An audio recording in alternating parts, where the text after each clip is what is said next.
Booktube and welcome to a new video. This is a recent reads. Apologies that it's taken a while between my last one and this one.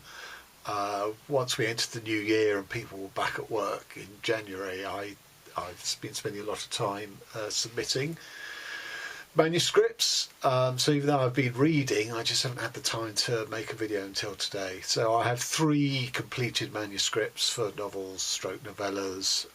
One I've sent out to 5 publishers, one I sent out today to the first publisher, and I need to make 2 small-ish edits, but unfortunately because of the formatting, probably a bit more than small edits before I send the 3rd one out. So hopefully after this sort of run of submissions, I shall get back to a more regular sort of fortnightly recent reads wrap-ups on Booktube. I aim to get them out every Friday, every other Friday. Clearly it's not worked in this case. Anyway, what have we got? We've got 8 books for you. Lance Olson, Head in Flames. Steve Ericksen, Zeroville. No one is talking about this, by Patricia, Lockwood. My Work by Danish author Olga Ravn, translated by, I think there were 2 translators I seem to remember. Yes, Sophia Hersey Smith and Jennifer Russell.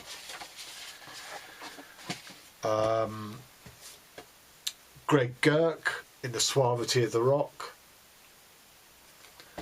Aerth by Deborah Tomkins.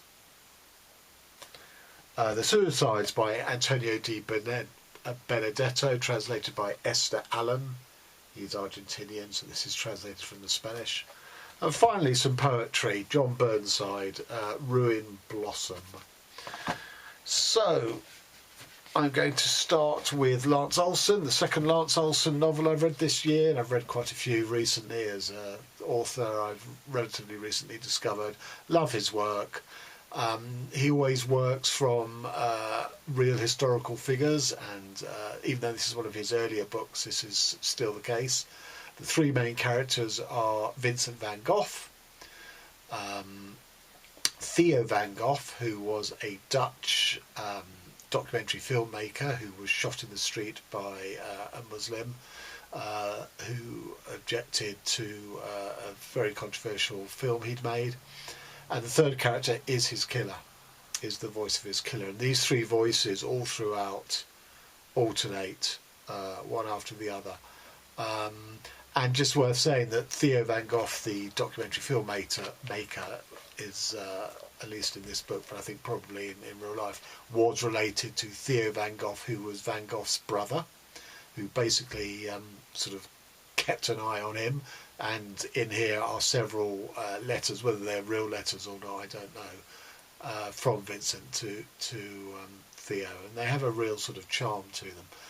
But basically it's the story of how Theo van Gogh and his killer, slowly gravitate to this sort of, impact collision point where Van Gogh is assassinated in the streets of Amsterdam. And it's, this is Lance Olson. This is really good. He gets inside people's heads, and he has 3 characters, and each of them are genuinely different. They don't speak with the same narrative voice, as is very often the case in fiction. These are genuinely, distinct voices.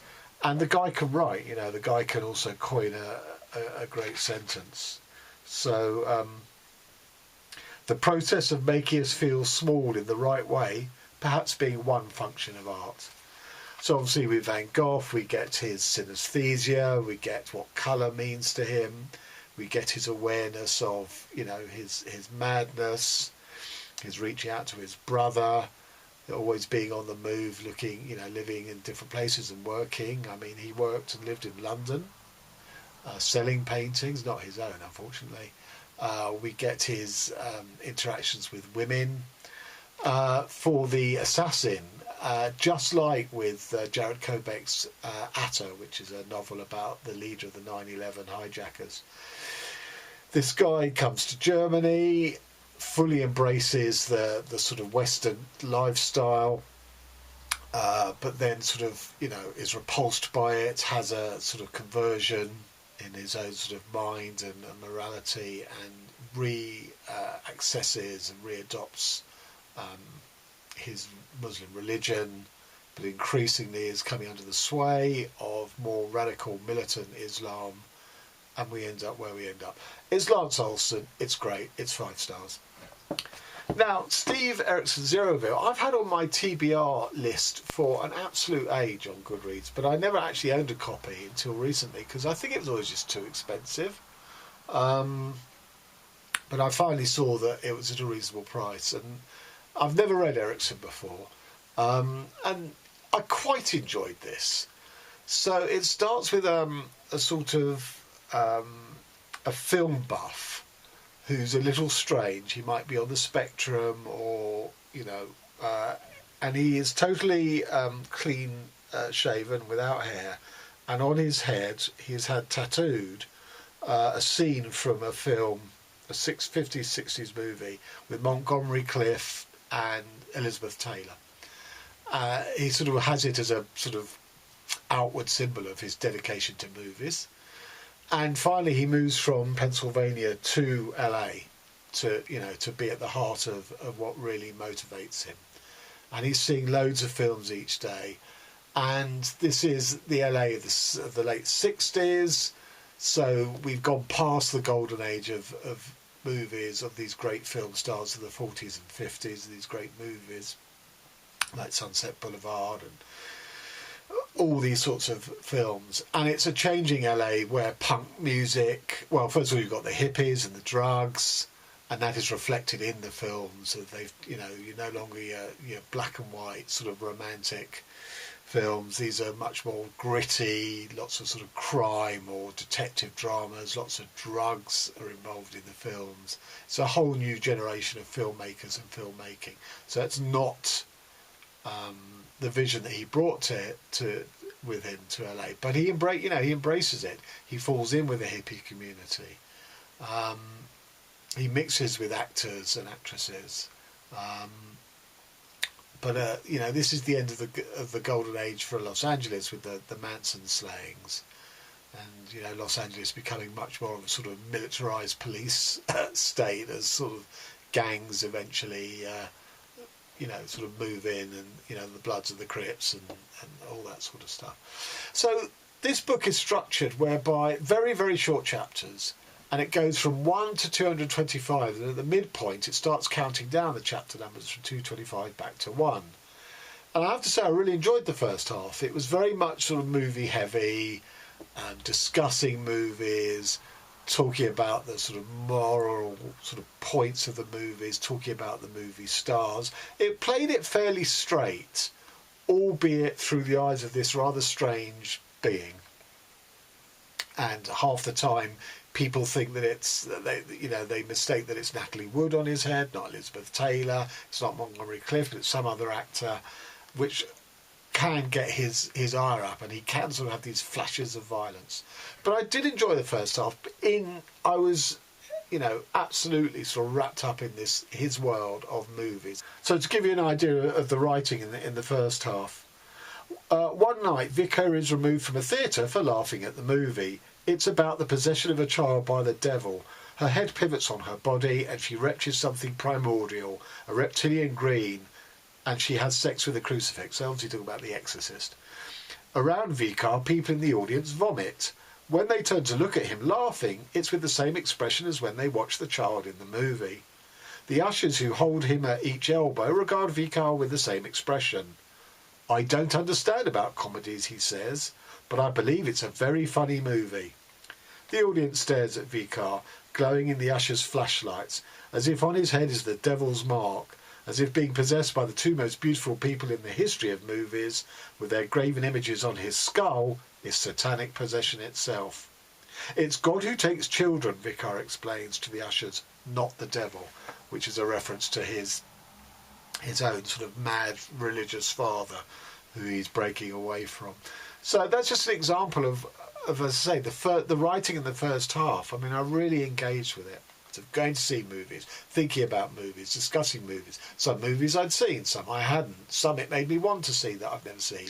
Some it made me want to go back and see. So I really enjoyed that. But then it sort of got a bit, it rather sort of lost its charm, ironically enough, around the time that it started counting backwards in its chapters. So there's a period where he's got editing work, and he's given this sort of emergency project with a strict deadline. He's got to come and save the movie because it's just an absolute mess. And he does it so well, but in such an unconventional way, that he's given an honour. He's recognised at the Cannes Film Festival and given an honour in this book as described as the only ever gong handed out for editing, which I don't really understand, because I thought all movie ceremonies honoured editors, but anyway. And from that, he actually gets involved. You know, he has power within the movie industry, that, you know, he's approached and given a studio contract to make a film. But he himself is so sort of diffuse that never really comes about. He's perpetually sort of chasing after this sort of minor actress and her daughter. They've fallen on hard times, and he spots them sleeping in the actress's car, and he has this whole sort of, you know, paternal relationship to the daughter, to you know, once the daughter has broken away from her mother, because they share a love of punk rock. The daughter forms a band. They don't share a love of movies so much that when they watch movies together, particularly the golden oldies in the 40s and the 50s, the daughter just doesn't get it. So there's that storyline. But I just felt all these storylines that sort of drifted sort of into nothingness, that he was so diffuse that all the energy that I'd enjoyed in the first part of the book wasn't there. You know, it got interesting that, you know, he's now part of the Hollywood establishment, that he has power, he can get things done, he can make movies, but he blows it. He's not really interested in it. And with that sort of lack of energy in that particular scenario came a lack of energy within the whole second half of the book. So I had mixed feelings about this. I gave it 3 stars. Right, Patricia Lockwood, no one is talking about this, which is a terrible title for a book. I mean, it sounds like it's like going to be non-fiction polemic, but ironically, it's the exact opposite. It's obviously fiction, but it's actually so far removed from polemic that I didn't know what this book was about at all. Seemed to have no point to it whatsoever, even though it's framed as having a point. So the first part of the book, and yes, it is divided into formal part 1, part 2. The first part of the book, the protagonist becomes an internet sensation and an influencer by tweeting something absolutely banal, asking the question, can dogs be twins, or can dogs have twins? Not have twins, but can 2 dogs be twins? And somehow this is, you know, goes viral, becomes a meme, introduces her to a world of influence, and she appears on panels and academic discussions, all this sort of nonsense, which is fine. But the sort of internet guff that is provided in this book as you know, symptomatic of something is just nonsensical. So, for example, the words "Merry Christmas" were now hurled like a challenge. They no longer meant newborn kings or the dangling silver notes of a sleigh ride or high childish hopes for snow. They meant, do you accept her Santa, H-E-R-R, so as in Nazi, do you accept her Santa as the all-powerful leader of the new white ethno-state? I mean, it's just nonsense. Even if it's true, even if that's sort of culled from the internet, you get so many of these ridiculous things without anything really balancing them up, that I couldn't get with it, couldn't get with the programme. It's at the time of Trump's sort of campaign into the presidency, so there's a lot of veiled stuff about what that did to the tone of the internet and everything. It does raise important points. You know, it says, you know, people become radicalised online. They're not just sort of, you know, terrorists. All of us, all of our language, you know, because we're typing rather than speaking, because we have 280 characters, because we need to get over a meaning which we don't have the luxury of 5,000 characters. it all gets very condensed and it gets very weaponised, it gets very acute, and it gets, all this sort of thing. And that's what she means by we've been radicalised and our whole language has changed, our self-expression has changed, and that we not only do this online, but we then go back and carry that back into our daily lives. We can't switch between the two that easily. So there are good points, but all the sort of, the bits like I just read don't make those points, really. Or they make them in rather sort of asinine ways. That there is a heft of argument in there, but it's not backed up with the fictional stuff that she relays. That's part one. And, as I keep saying, if you want to get to grips with the internet and everything about it and how it works and how it exploits and manipulates us, just go back to this. I Hate the Internet, Jared Kobeck, 2015, the smartest book on the subject, knocks books like Patricia Lockwood's into a cocktail. Anyway, part two. She gets a phone call from her pregnant sister that there's something wrong with the pregnancy, that the child has a 1 in a billion condition whereby its brain isn't developing properly. The neurons are forming, but they're not linking up into networks, and the child's brain is sort of growing unchecked, which means its head is being sort of forced to grow, which is out of proportion with its body. This book is called No One Is Talking About This. I don't know if that's a reference to this specific condition. It's a 1 in a billion condition, so it's hard for, online, you can find a group to share anything, any condition, any, little niche hobby, whatever. And even in here, it's implied that actually there are people talking about it. Not many, because it's such a rare, obscure thing. So I don't know what the titles were talking. No one is talking about this. Well, everyone's talking about the internet, so it can't be that.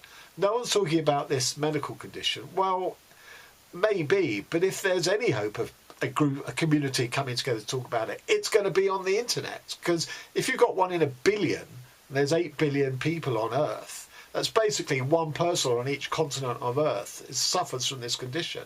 And the only way those people are going to be able to connect across the globe is online. So I don't understand the title. And the whole second half is, unless the title's sort of saying, well, unless the book is saying, which is so asinine and simplistic and ridiculous, where it's sort of saying, oh, we spend our whole lives on living on our phones and online, and when real life intercedes, such as in this medical emergency, we're not prepared for it. Well, I mean, that's hardly illuminating. This book was shortlisted for the Women's Prize of Fiction. Why? There's nothing new, nothing profound, nothing innovative about it at all. I mean, I don't use the word dumb very often, and I hate using it, but this book was dumb to me, because its ideas just were so basic and didn't even join up together. And the second half of the book is about following the progress of this pregnancy, and the child. They didn't expect the child to live, but it did for a bit.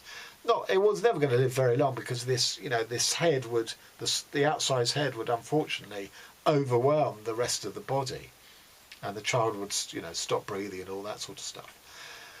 And that should have been sort of tender and profound and emotive, and in the context of the rest of the book, it kind of wasn't.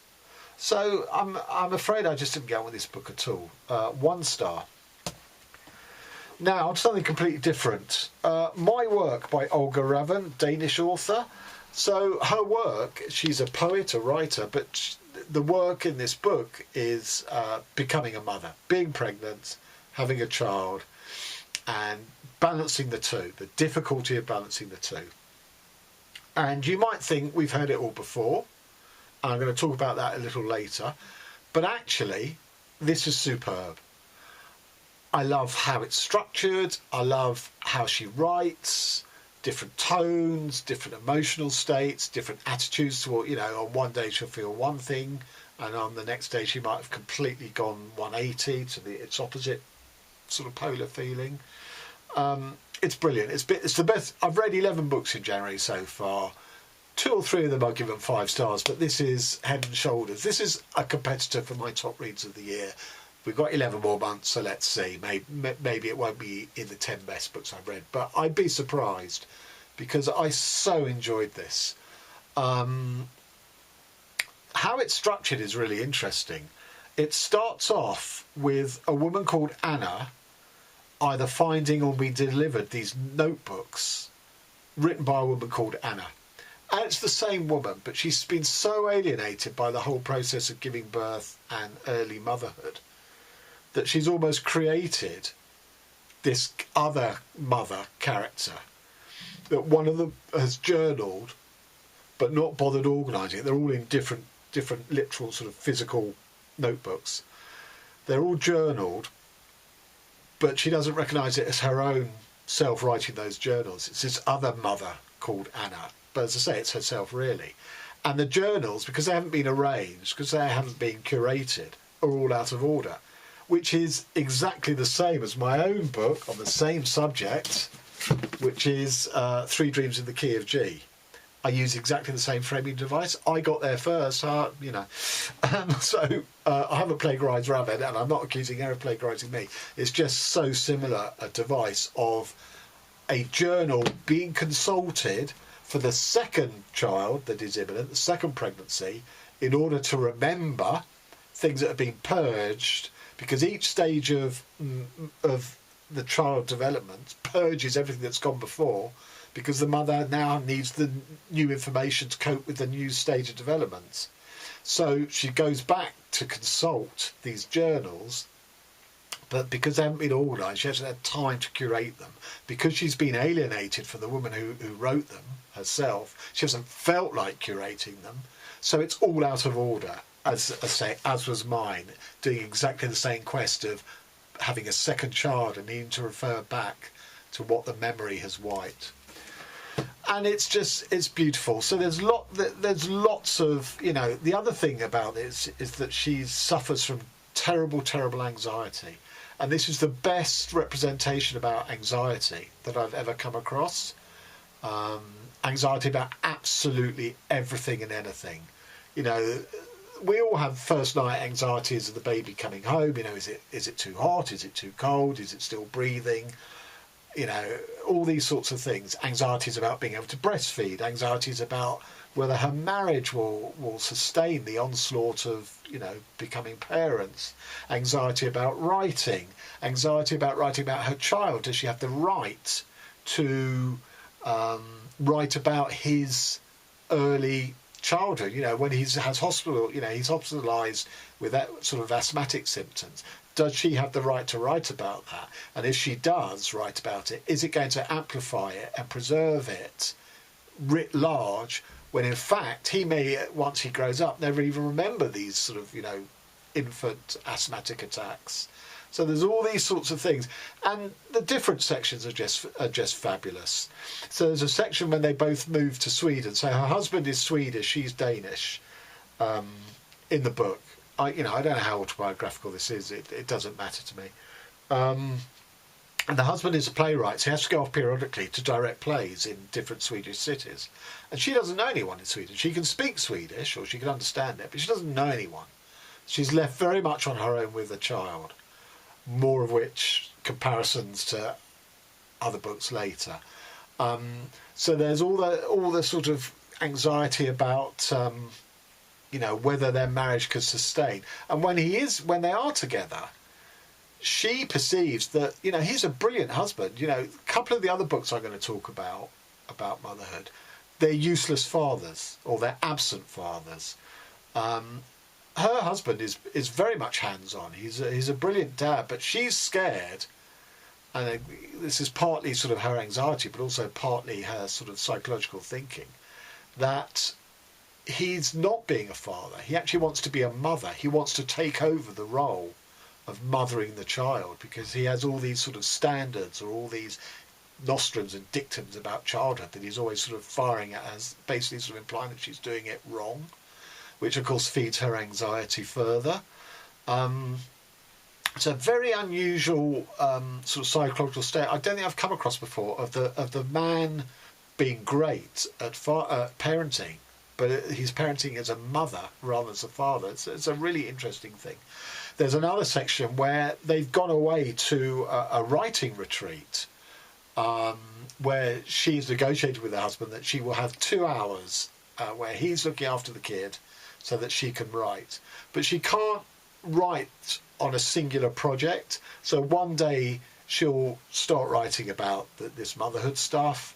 Another, she'll just feel like reading. A third, she'll, watch the news. Trump again is in power, and all sorts of things to do with that. Another day she's so tired, she hasn't slept the night before, that she just uses her 2 hours to sleep. So she has this precious 2 hour window for 2 weeks is their stay there.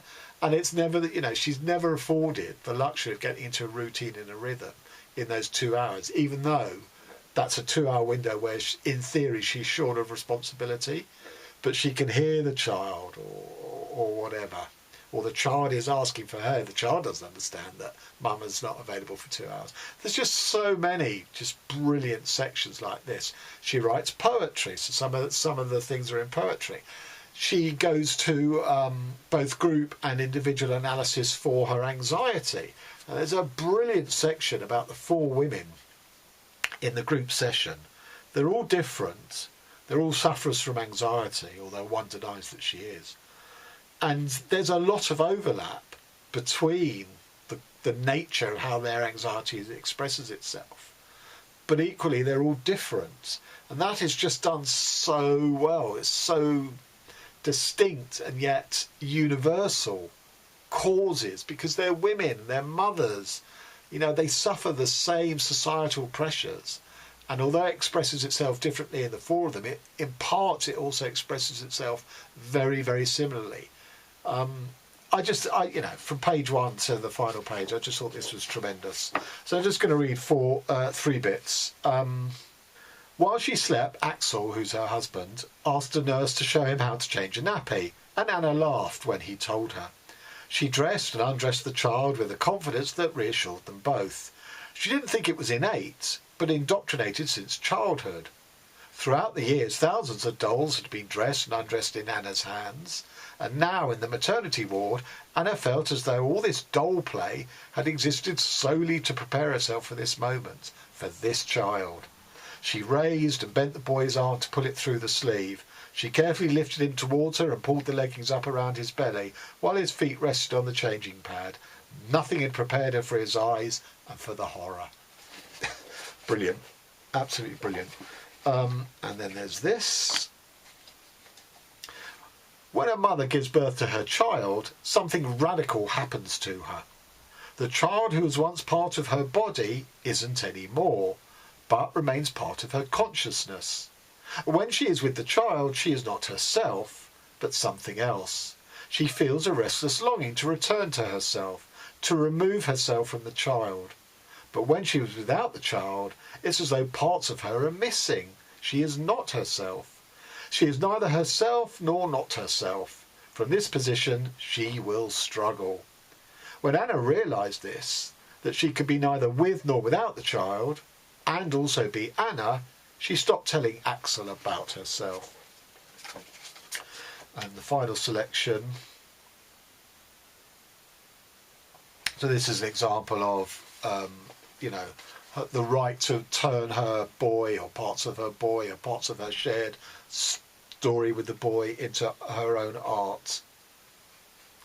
Even though the distance between the child and Anna has started to grow, their stories are so intertwined that Anna can't separate hers from the child's, and therefore can't tell what she has a right to talk about as part of her own story, and what she must omit out of respect for the child.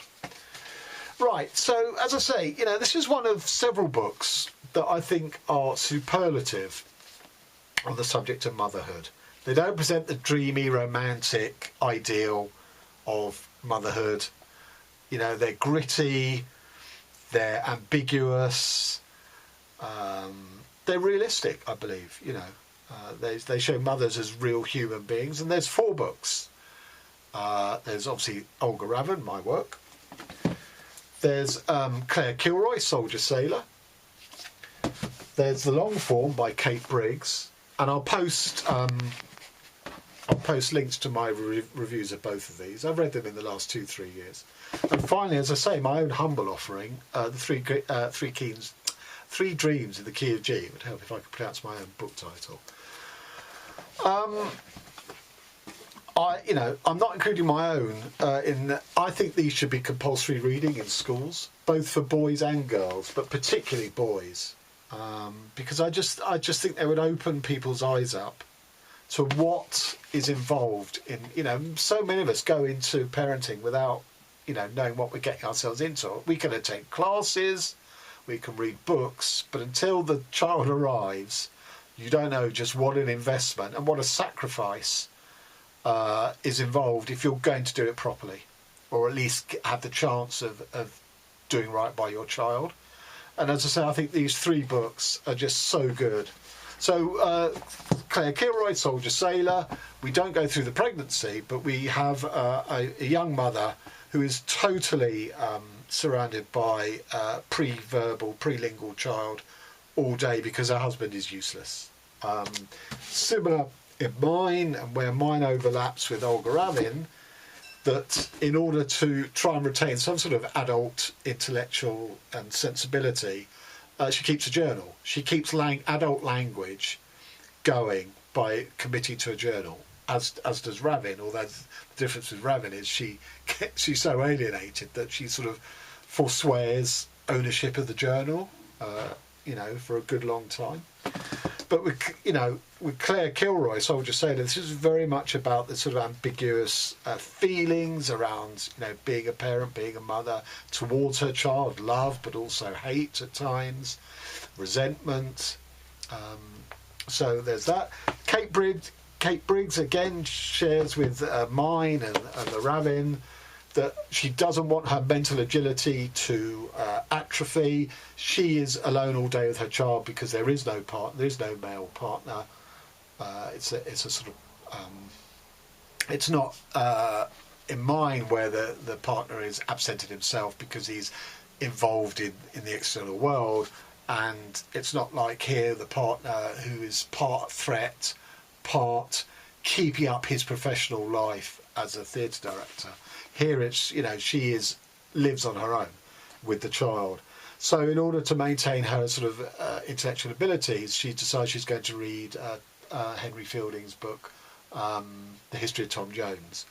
And it's just a brilliant sort of juggling of trying to formulate her responses, her reactions to the daily mundanity of the child's needs and wants with this sort of intellectual scrutiny of Tom Jones.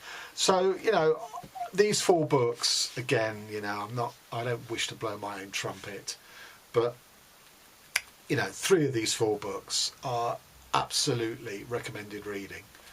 And if you fancy mine as well, that would be great. Okay, and on to Aerth by Deborah Tomkins. So Weatherglass Books are a relatively new independent publishing house in the UK, run by author Neil Griffiths, who also established the Republic of Consciousness Prize, which is for radical innovative fiction. And this is not part of the Republic of Consciousness Prize. This is a dedicated novella competition that Weatherglass Books ran last year and was judged by Ali Smith. And this is the winner. And I can see exactly why Ali Smith would like it. It has lots of echoes with her own book.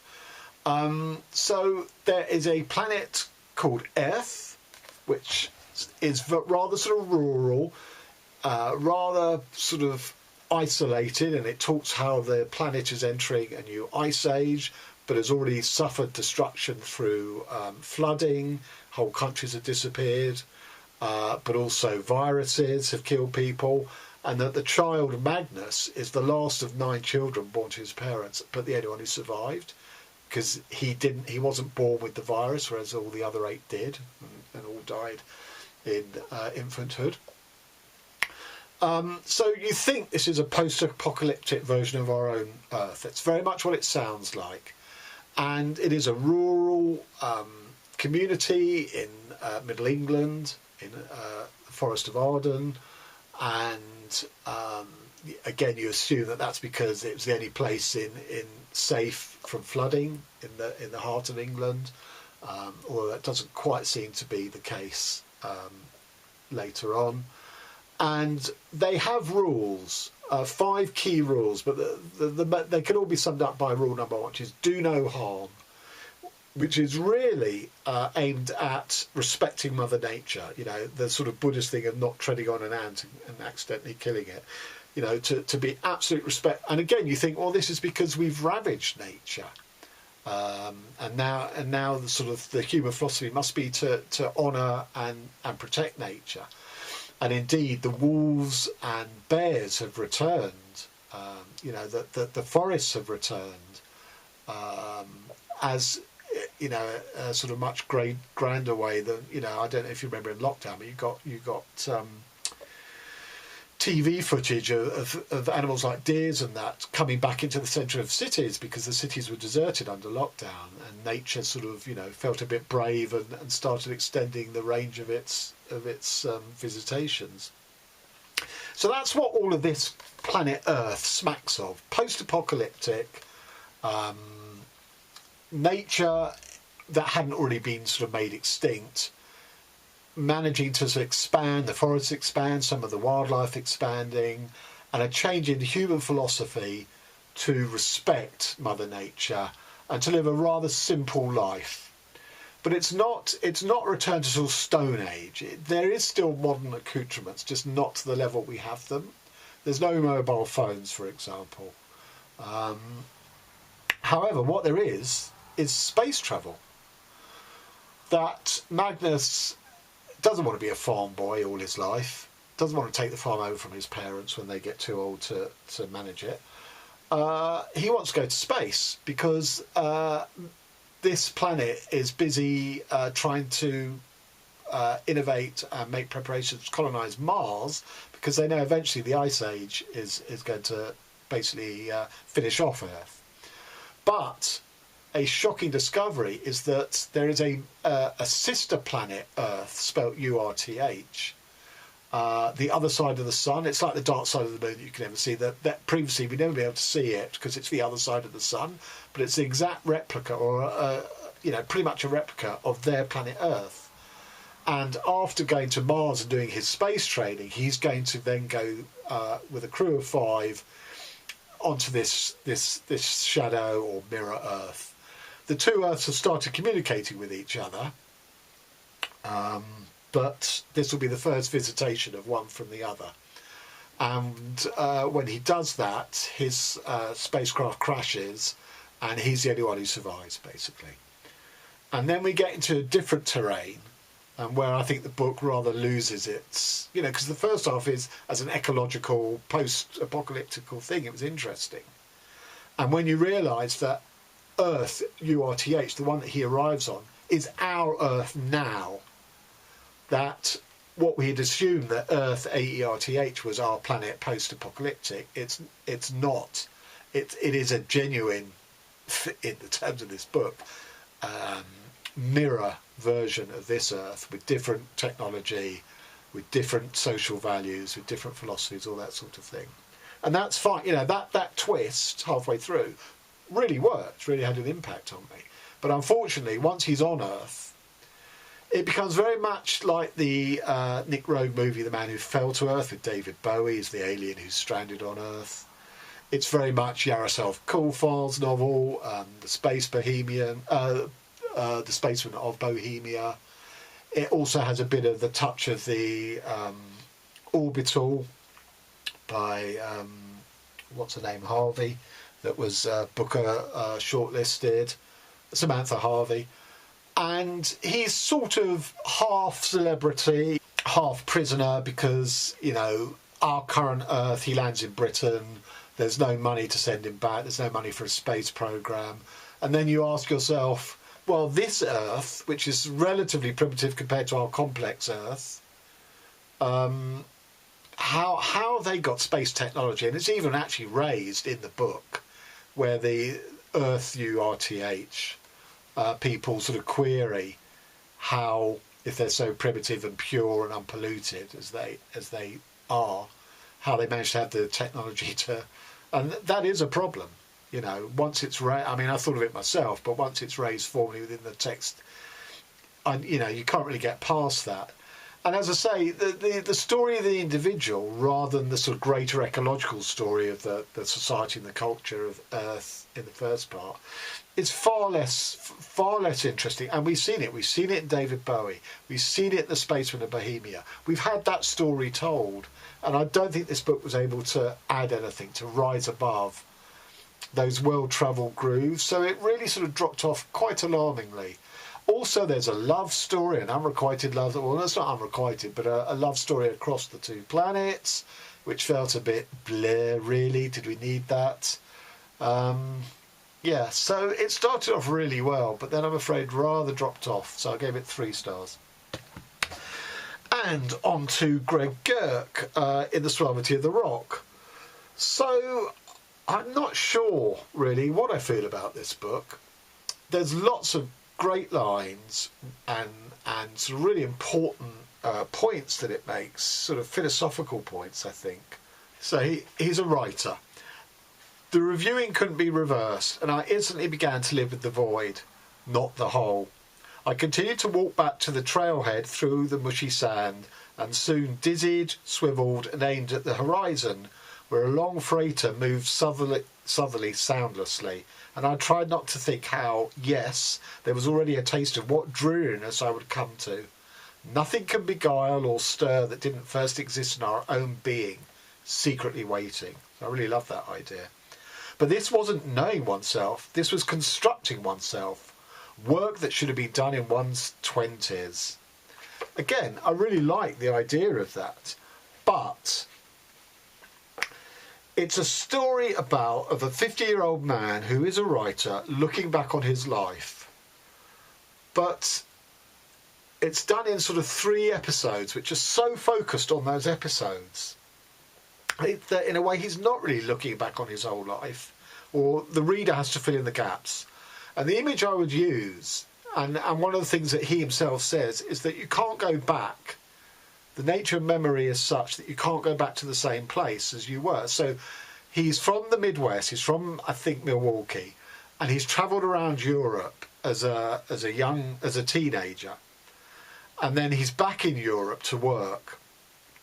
And he goes to Arles, which is the place of art, you know, sort of famous place of art in France, that Van Gogh and others went there because of the light was so fantastic. But he says, because he's been to Arles before, this second time, he can't experience it in the same way. It can't awe and surprise him. There are changes, you know, places move on, there are developments.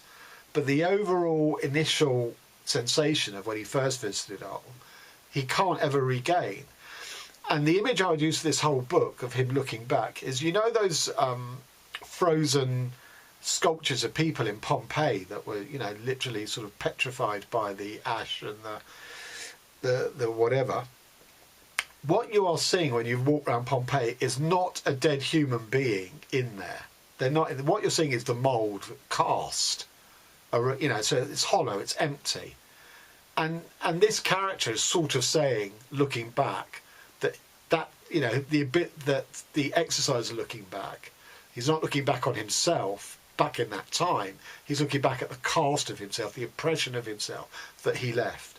So the 3 specific instances are one when, as I say, he went back to Europe, he's in Germany, and he moves to France where he gets a job on a farm, very remote farm, where he's not being paid, but he's given lodging and is fed.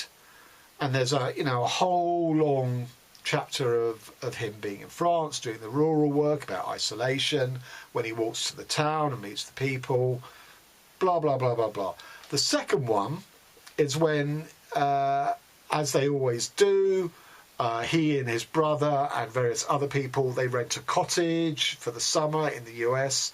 Can't remember now exactly, maybe in New England, can't remember now. And by now he's married with a very young daughter. But most of that is about his first long-term girlfriend called Alex. and how that relationship eventually fell apart. And as part of their social milieu, as a writer, as a struggling writer, he had an older mentor writer who had a friend called Gerhard, who was a bit of a sort of an itinerant guy. He didn't really have a job. He sort of mooched off people. But for some reason, this mentor writer and Gerhard were firm, hard friends. And eventually Gerhard seduces his wife, the writer's wife, not the mentor writer, the younger writer's wife. And a lot of backwards and forwardsing about, whether they can repair their relationship, blah, blah, blah, blah, blah. The other thing about being in this cottage, it's about he and his brother. He's forever trying to sort of connect with his brother because they both had very different takes on the suicide of their father. I don't think the father died when they were very young children. I think he committed suicide when they were sort of almost adults. But they had very different reactions to it. And the writer is forever trying to sort of speak and share a communal emotional exchange with his brother that just isn't there. So I liked the parts rather than the whole. The whole, as I say, because it was so focused and so intense on these rather small windows into his life, I couldn't really feel involved. And for every good sentence, and a sentence that landed, that hit, there are lots of sentences that don't at all, that sound profound and have big words, and I use big words, so I'm not having a go at the writer for that, because it's something that I'm prey to myself. But you've got to make the sentence land. So, for example, the process of cracking up cobbles together in its own active ingredients and patterns is its own drug. My head had ceased to see reality, and now things were in fisheye shapes. I began to squeeze my eyes shut many times a day for a number of seconds each time. Even though I could see only certain parts of my body at once, I didn't want to see what I'd become. I'd fooled myself for a while, but on April 1st, to my distress, I had to admit I couldn't fool anyone else, so I admitted defeat. I kept thinking that getting this out of the way now, this falling apart, before more people arrived, was the best thing, almost as if I'd planned it that well. I continued to fool myself, just in a different way. And then it was April 3rd. I would only create more impervious chimeras, so that when they proved insuperable, I could send myself into shock over their supposed strength. So that last sentence, which I'll read again, I just don't think landed. I would only create more impervious chimeras, so that when they proved insuperable, I could send myself into shock over their supposed strength. So I had very mixed feelings about this. I really didn't know what to make of it, in all honesty. I give it 4 for the quality of the writing and for some of the sentences and the sort of philosophical thoughts it had. But I couldn't make it an unreserved recommendation, I'm afraid. And on to The Suicides by Antonio Di Benedetto. This is the final of a sort of trilogy of his. I've read the middle one called The Silent Tree. And I felt that this shared the same strengths and weaknesses of The Silent Tree. It starts off so well. The writing style is so brilliant. The framing device is really good. In this case, a guy who works for a news agency, sort of churning out copy for whoever will buy them from the agency. His editor throws down 3 photographs. 2 of them, they're all lying horizontally. 2 of them have their eyes shut, 1 doesn't. And the editor goes, "What do you see in these photos?" And after a bit of fumbling sort of answers, he gets that they're dead. Yeah, they're dead, but 2 of them have their eyes open and 1 doesn't. And he then further goes on to say that the eyes are showing fear, but the mouth is showing pleasure.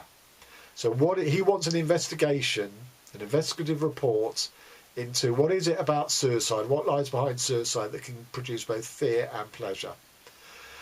And it's a brilliant framing device. So he's given a photographer from the same agency that initially they don't get on particularly well. He's given a woman who's called something like the filing process because she knows everything there is to know. She has researched so that they can refer back to her for information, and she's constantly throughout this novel providing information on suicide, statistics, scientific studies, suicide in the animal world, actual case studies of famous people who've committed suicide, and I really enjoyed all of those bits. But it's ostensibly he's juggling between this assignment and his unhappily fulfilled life with his female partner.